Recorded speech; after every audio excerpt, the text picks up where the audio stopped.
ধর্ষণের প্রতিবাদ ও ধর্ষকদের সর্বোচ্চ শাস্তি মৃত্যুদণ্ড নিশ্চিত করার দাবিতে রাজধানীর শাহবাগে সকাল সন্ধ্যা অবস্থান কর্মসূচি পালন করছেন ৩০ কলেজের শিক্ষার্থীরা। আরও জানাতে শাহবাগ থেকে যোগ দিয়েছেন সহকর্মী আরাফাতুর রহমান। আরাফাত, বলবেন এই মুহূর্তে কি চিত্র দেখছেন, অবস্থান কর্মসূচি থেকে আর কি দাবি জানাচ্ছেন শিক্ষার্থীরা? বলা হচ্ছে যে ৩০টি কলেজের শিক্ষার্থীরা এখানে অংশ নিয়েছেন। উল্লেখ করার মতো কোন কোন কলেজগুলো রয়েছে? এই ঈদে জামা জুতো অ্যাক্সেসরিজের ডিসকাউন্ট। আসলে 12টার দিক থেকে অর্থাৎ 11:30টার পর থেকে এখানে 30 থেকে বেশি কলেজের স্টুডেন্টরা অর্থাৎ এখানে যে জাদুঘরের সামনে ওনারা অবস্থান করছেন। আমরা এখানে ideal college, Holy Cross college, Munshi Abdur রব বীরশ্রেষ্ঠ নূর মোহাম্মদ কলেজ এবং ঢাকার মোটামুটি যা কলেজগুলো রয়েছে এই কলেজগুলো স্টুডেন্টদের এখানে মানে নারী এবং পুরুষ শিক্ষার্থীদের আমরা এখানে দেখতে পাচ্ছি। সরকারি শহীদ সোহরাওয়ার্দী কলেজের স্টুডেন্টদের আমরা দেখতে পাচ্ছি। ওনারা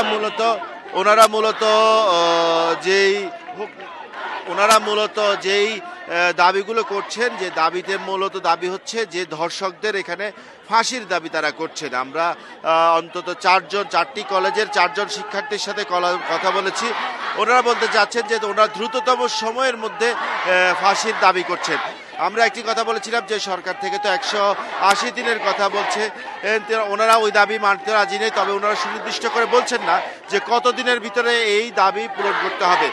ওনারা বলছেন শুধু যে দ্রুততম সময়ের ভিতরে এই দাবি পূরণ করতে হবে।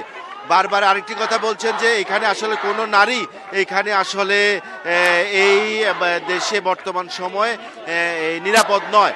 এবং একটি বক্তব্যে আরেকজন বলতে চাচ্ছিলেন যে ছাত্রদের যেই সরকার, সেই সরকারেও আসলে এই নারীরা বা নতুন যে 24-এর যে আন্দোলনকারীরা এরা আসলে নিরাপদ নয়, সেটা উনি বলতে চাচ্ছেন। আরেকটি বিষয় হচ্ছে যে আমরা যতটুকু জেনেছি যে 3টার সময় এই যে 30 কলেজ বা 30-এর ঊর্ধ্ব যে কলেজের শিক্ষার্থীরা রয়েছেন, 3টার পরবর্তী সময় ওনারা একটি প্রেস কনফারেন্স করবেন। প্রেস কনফারেন্সের মাধ্যমে তাদের যে দাবি আছে সেই দাবিটি তারা এইখানে বলবেন বলে আমাদের জানিয়েছেন। এর ফাঁকে আমরা প্রথমে জানছিলাম যে ওনারা হয়তো সড়ক অবরোধের একটি ঘোষণা দিবেন, কিন্তু পরবর্তীতে ওনারা আমাদের জানিয়েছেন যে ওনারা সড়ক অবরোধের যেই বিষয়টি সেই বিষয়টি থেকে ফিরে আসবেন। অর্থাৎ ওনারা জনগণের যেই দুর্ভোগের কথা চিন্তা করে, রমজানে জনগণের যে দুর্ভোগের কথা চিন্তা করে ওনারা শাহবাগের যে মূল সড়ক সেই সড়কটি অবরোধ না করে ওনারা জাদুঘরের সামনে যে সড়কটি সেই সড়কটিতে অবস্থান ধর্মঘট করছেন। ওনারা মূল সড়কে অবরোধ করবেন না বলে জানিয়েছেন। 3টা একটি প্রেস ব্রিফিং রয়েছে, তখন হয়তো বিস্তারিত জানা যাবে তাদের দাবির বিষয়ে। আরাফাত, আপনাকে অনেক ধন্যবাদ আমাদের সাথে যোগ দেওয়ার জন্য।